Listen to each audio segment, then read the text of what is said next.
Hey guys, Pyker here, and welcome to another episode of Kethane Space Program. In this episode, we're putting a moon space station around the moon. You guessed it, the moon. We're putting it around the moon. It's basically the same space station as that is currently orbiting Kerbin right now, but I made one change I think to it, which was I took the command pod off the top and just put a CPU on it, so it's a completely unmanned space station, though it does still have crew quarters. Mainly just because in case we need to shuttle some Kerbinauts around, because I want to try to like shuttle people around and whatnot and try to keep them from being out in space for years on end. Instead of one guy manning the command module for 5 years, it can be like five different guys for a year apiece.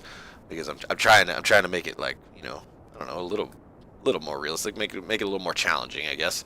But yeah, so we're putting this space station in around the orbit of the moon, and I know I said I might convert the Kethane on the space station, but I actually decided against it.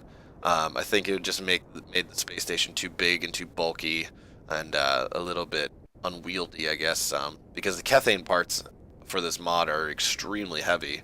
A lot of them are, anyways, like the drills and the converters and the tanks that hold the Kethane. Everything's pretty heavy, so it takes a lot to get those things out to the moon. I mean, you can still do it, but it's a little bit of a pain. Um, so that yeah, I decided against converting Kethane around the orbit or around the orbit of the moon on the space station. So we're probably going to do it on the surface. Well, actually, we are going to do it on the surface. Um, and so that's going to leave it a little bit. I mean, it's going to be a little more difficult, and it's going to take a lot more of steps to get to that point. But I think in the long run, it'll make it a little bit easier on ourselves and be able to actually convert Kethane at a more efficient rate, or be able to you know uh, use it more to our advantage rather than using fuel that we don't have to get back and forth from the surface of the moon to the space station. Instead, we'll be able to convert Kethane that we've mined on the spaceship that we've mined it from, convert it into that spaceship, and then fly it up to the space station, fuel the space station up, and then fly back down. And actually, what we could do is we could uh, take what I was thinking about doing was building a miner that could hold regular fuel and Kethane as well, and convert it and mine it all on one little spaceship. Well, not little, I guess it would be a little bit big, but the plan is to mine it from that little spaceship, and basically we'll fill the spaceship up and convert everything and all the fuel and fill it up with all the fuel that we can, and then mine raw Kethane and carry the Kethane and regular fuel with us up to the space station, fuel the space station up, then convert the Kethane while we're docked to the space station, and then take all that fuel and put it back into the space station as well, and then take what we need to get back down to the surface of the moon and do it all over again. Because it's probably going to be we're going to have to start a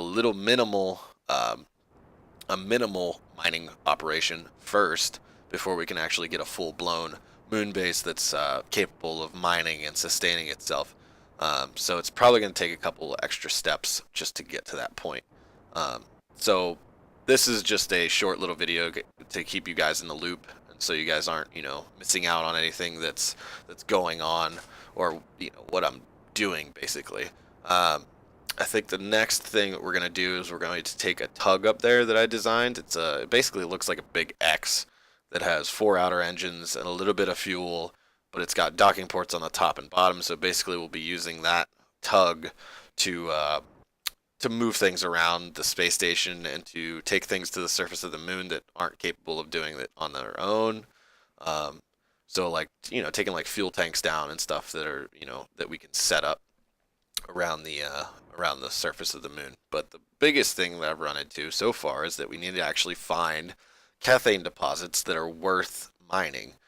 Because there's some Kethane deposits that have 500,000 liters of Kethane that's you can mine, and then there's other deposits that only have say 100,000 liters that you can mine. So we need to find not a very large, but a decently large deposit of Kethane, and then we need to find that deposit of Kethane on a somewhat near flat surface on the moon.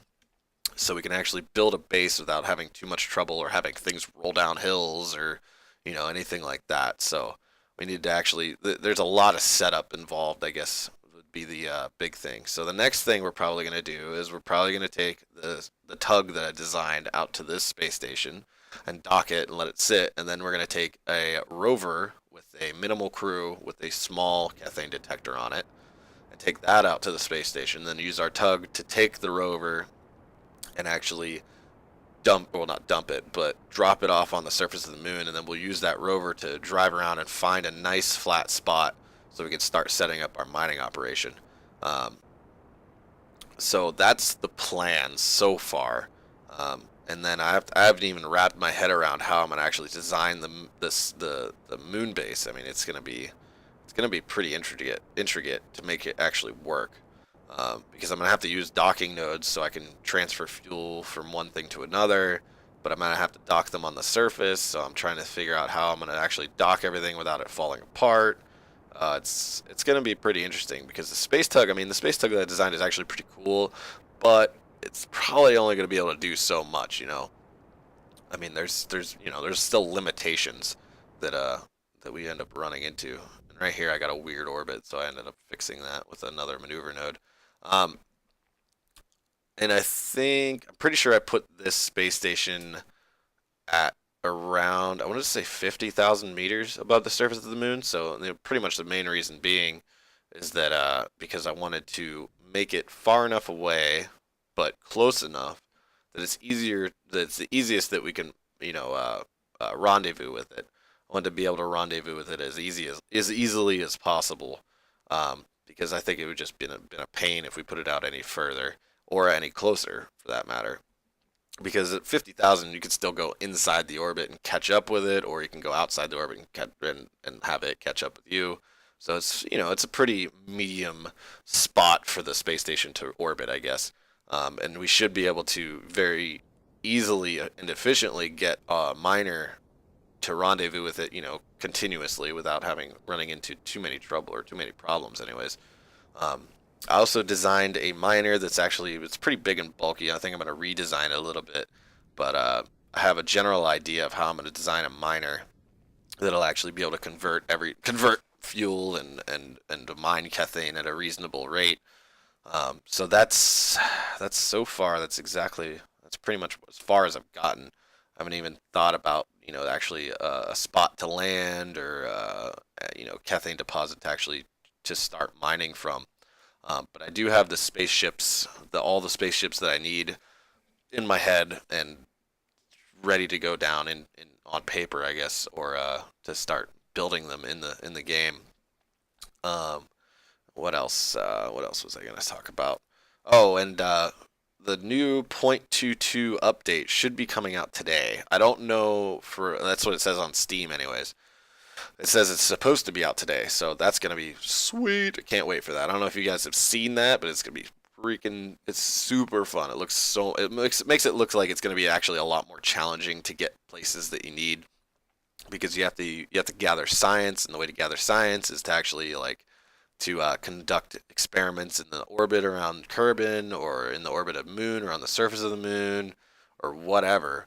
But and then you use your science points to buy or to level up your parts that you can use. So you start out with very minimal parts.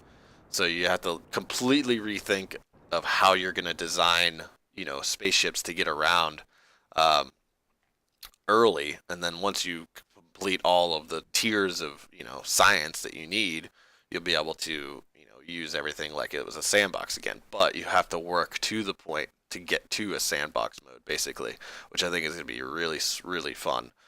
It'll actually kind of give you a little bit more. It'll get you guys to go back and do orbits around Kerbin for fun, like putting one guy in orbit around Kerbin to conduct some spacewalks and stuff. I think it'll actually be really really fun. So that's supposed to be out today. Go check it out. They have a trailer video for it.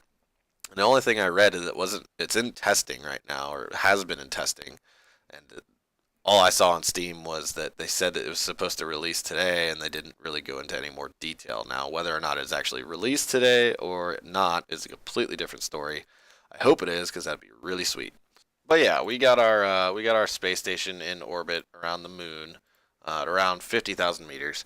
But yeah, that's pretty much it for this episode, guys. There's a little snippet at the end of this video showing the actual Kethane satellite actually scanning for a suitable Kethane deposit. I haven't decided which one I want to use yet, but I'm going to keep scanning until I get the majority of the moon scanned so I can find at least, somewhat of a good Kethane deposit on somewhat of a flat area.